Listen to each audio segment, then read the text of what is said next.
सास की जादुई शक्ति। कौशल्या ने एक रात सपना देखा। कौशल्या राजपूत, तुमने किए हैं जीवन में अच्छे अच्छे कर्म, इसलिए अब से जब तुम चाहो गायब हो सकती हो, जिसके लिए तुमको सिर्फ चुटकी बजानी होगी और चुटकी बजाते ही तुम गायब। बस एक बात का ध्यान रखना, जहां तुमने कोई गलत काम किया तुमसे ये शक्ति वापस ले ली जाएगी। कौशल्या की नींद टूट जाती है। ये कैसा सपना था? गायब हो जाऊंगी मतलब? हे भगवान, कंबल ओढ़ के सो जाती हूँ, सपना कंबल के अंदर नहीं घुस पाएगा। कौशल्या डर के मारे कंबल ओढ़ के सो जाती है। सुबह कौशल्या मंदिर जाने लगती है। अरे बहू, जल्दी चल, भिखारियों को खाना भी तो खिलाना है। हाँ माँ जी, अभी आई। आज तो खीर और पूरी बने हैं, सब खुश हो जाएंगे। दोनों सास बहू कार से खाने का सामान लेकर मंदिर पहुंचते हैं और भगवान की आराधना के बाद मंदिर के बाहर बैठे भिखारियों को खाना खिलाने लगते हैं। दीदी, आप हर हफ्ते आते हो, इतना सारा करते हो हम लोगों के लिए। मैं आपके लिए रोज अलग से दुआ मांगता हूँ। ये तो फर्ज है हमारा। दीदी, थोड़ी पैसों की मदद हो जाती तो अच्छा होता। बड़े चौराहे पे मेरी बीवी भीख मांगती है, उसका इलाज करवाना है, 100-200 रुपए लग जाएंगे। कौशल्या उसी वक्त भिखारी को 500 का नोट दे देती है और दोनों सास बहू वहां से लौटने लगती हैं। तभी कौशल्या को कोई शंका होती है। अब बहू रुक, तो मैं अभी आई। कौशल्या वापस वहीं जाती है तो देखती है कि भिखारी वहां है ही नहीं। कौशल्या को रात का सपना याद आता है। वो चुटकी बजा के गायब हो जाती है और सीधे भिखारी के पास पहुंचती है, पर भिखारी को वो दिखाई नहीं देती। कौशल्या देखती है कि भिखारी उन पैसों से शराब खरीद रहा है और कौशल्या उसे वहीं एक चाटा मारती है। अरे कौन है बे? एक और चाटा पड़ता है। अरे कौन है? कौन है? हिम्मत है तो सामने आओ। भिखारी को झूठ बोलने पर तड़ातड़ चांटे पड़ते हैं। वो वहां से भाग खड़ा होता है। कौशल्या चुटकी बजा के वापस बहू के पास आ जाती है और मन ही मन सोचती है, ऐसे तो मैं कितने गलत काम रोक सकती हूँ, कितनी ताकतवर हूँ मैं, किसी को पता भी नहीं चलेगा। सासू माँ, आप क्या सोच रही हो? अब कुछ नहीं, कुछ भी तो नहीं। ठीक है, मुझे ना थोड़े पैसों की जरूरत थी। मेरे कजिन भाई है ना, उनकी तबीयत थोड़ी इधर उधर हो रही है। वो तो खुद से नहीं कहेंगे कि पैसे दे दो, पर बहन होने के नाते मेरा तो फर्ज बनता है ना कि भाई की मदद करूं।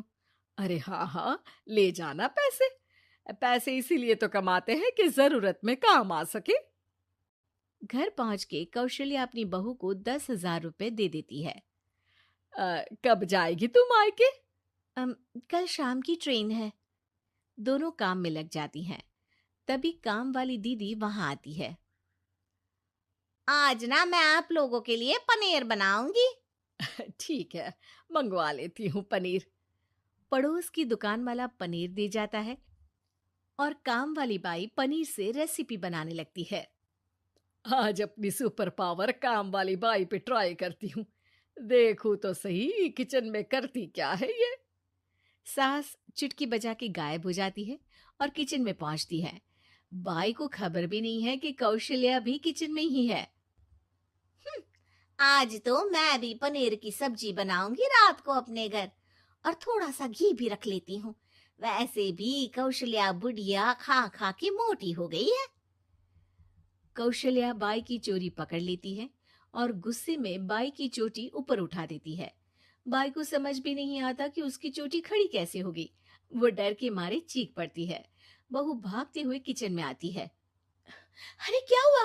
ये तुम्हारी चोटी खड़ी कैसे है? करंट लग गया है क्या?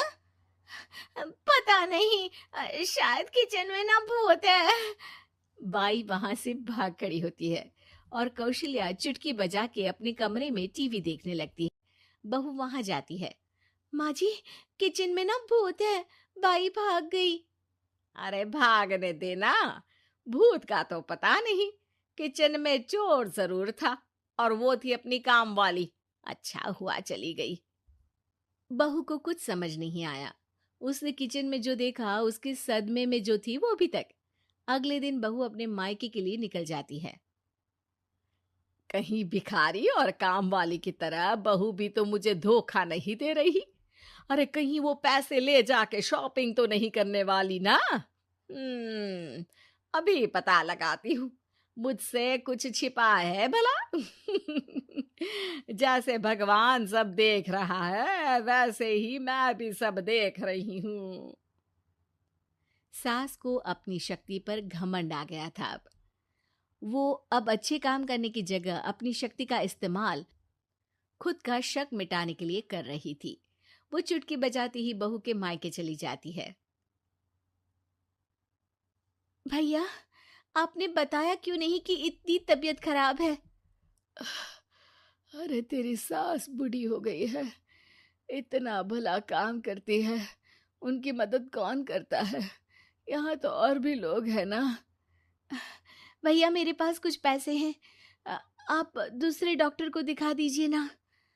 अरे मुझे लगता है कि मेरा टाइम आ गया है, मुझे जाना होगा। कमरे में भाई की आत्मा को लेने यमदूत आ चुके थे। कौशल्या भले ही किसी को नहीं दिख रही थी, पर यमदूत ने उसे देख लिया। यही आत्मा है शायद, परछाई दिख रही है, पहले ही तैयार खड़ी है। अरे आप कौन हो? यमराज का नाम सुना है? हैं? आप यमराज हो क्या? नहीं, हम उनके यहाँ जॉब करते हैं, आत्मा उठा के ले जाते हैं डिलीवरी वाले। चलो अब तुम्हारा टाइम पूरा हो गया। अरे आप शायद ना वो बिस्तर पर पड़े आदमी की आत्मा को लेने आए हो। मैं तो बस यहाँ देखने आई थी कि मेरी बहू कहीं मुझसे पैसे लेकर शॉपिंग करने तो नहीं चली गई ना। मतलब तुम्हारे पास शक्ति है गायब होने वाली? हाँ। तुम ऐसे तुच्छ काम में उपयोग कर रही हो ऐसी दिव्य शक्ति का। अब तो तुमको ही लेके जाऊंगा। अरे नहीं नहीं, कल मुझे किटी पार्टी में भी तो जाना है। अब नरक में ही करना किटी पार्टी। नहीं नहीं नहीं। 3 बार नहीं क्यों बोल रही हो? टीवी सीरियल चल रहा है क्या एकता कपूर का? अरे प्लीज मुझे जाने दो। आप तो उस बीमार आदमी की आत्मा को लेने आए थे ना। गलत डिलीवरी करोगे तो यमराज डांटेगा ना। बात तो सही कर रही हो, पर हमको उस पे दया आ गई। अभी उसकी उम्र ही क्या है, पर कुछ तो लेके जाना पड़ेगा ना। एक काम करो, अपनी शक्ति दे दो, गायब होने वाली। हैं? अरे क्यों? तुम पृथ्वीलोक का भ्रष्टाचार रोक सकती थी, चोरी रोक सकती थी, अरे कोरोना रोक सकती थी, पर तुमने अपनी बहू की जासूसी करना शुरू कर दिया। अरे लेकिन किंतु परंतु।